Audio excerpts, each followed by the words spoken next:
Telugu Desam party వ్యవస్థాపకులు NT Ramarao ప్రత్యేకంగా ప్రముఖ స్వాతంత్ర సమరయోధులు బులుసు సాంబమూర్తిని ఇదే సీతంపేటలో కీర్తించి స్మరిస్తూ 1982లో ప్రముఖ పార్టీ ప్రచారం చేశారని నగర ప్రముఖులు అజ్జిరపు హరిబాబు అన్నారు. ఉమ్మడి మద్రాస్ శాసనసభకు స్పీకర్గా వ్యవహరించిన ప్రముఖ స్వాతంత్ర సమరయోధులు మహర్షి బులుసు సాంబమూర్తి 139వ జయంతి కార్యక్రమం ఆంధ్రకేసరి యోజన సమితి ఆధ్వర్యంలో సీతంపేటలో మాతృరూపిణి మందిరంలో జరిగింది. ఈ సందర్భంగా హరిబాబు మాట్లాడుతూ రాజమండ్రికి చేరువనున్న దుల్లా గ్రామంలో ఆయన జన్మించారన్నారు. ఆంధ్ర రాష్ట్ర అవతరణలో కీలక పాత్ర వహించిన బులుసు తన ఇంటిని స్మారక ప్రదేశంగా మద్రాసులో వదిలేశారని చెప్పారు. సమితి కన్వీనర్ మాదిరాజు శ్రీనివాస్ మాట్లాడుతూ చివరి దశలో బిచ్చమెత్తుకుని బులుసు జీవించడం బాధాకరమన్నారు.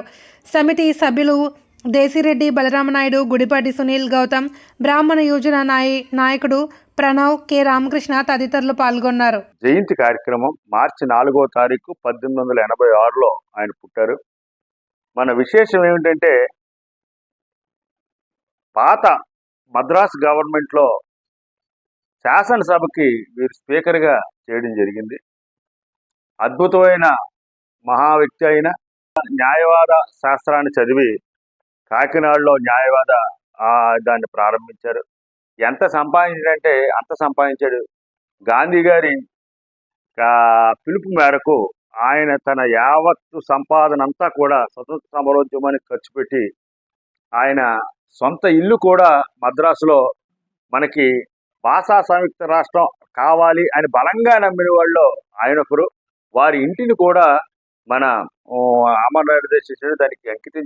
తెలుగుదేశం ప్రారంభంలో దాని యొక్క ప్రచారం నిమిత్తం కీర్తిశేషులు మన ఆంధ్రప్రదేశ్ రాష్ట్ర ముఖ్యమంత్రి వేరులుగా చేసినటువంటి స్వర్గీయ ఎన్టీ రామారావు గారు ఇక్కడ సీతంపేట రామాలయం సెంటర్లోనే కీర్తిశేషులైనటువంటి మహర్షి బులుసు సాంబమూర్తి గారి గురించి కొనియాడుతూ మహాత్ములు శ్రీ బులుసు సాంబమూర్తి గారు, డాక్టర్ బ్రహ్మజ్యోతి సుబ్రహ్మణ్యం గారు, అంబడిపూడి నాగేశ్వరరావు పంతులు గారు, టంగుటూరి ప్రకాశం పంతులు గారు నడయాడినటువంటి ఇటువంటి మహాప్రదేశం, మహోన్నతమైన పుణ్యస్థలంలోకి నేను ఇవాళ అడుగుపెట్టి ఈ ఆంధ్ర రాష్ట్రం గురించి పాటుపడుతూ తెలుగుదేశం పార్టీని పెట్టి దాని ప్రచారం నిమిత్తం మీ అందరి ముందరికి వచ్చాను అని చెప్పి మద్దతు కోరుతూ ఆయన మన రామాలయం సెంటర్లో మాట్లాడటం జరిగింది.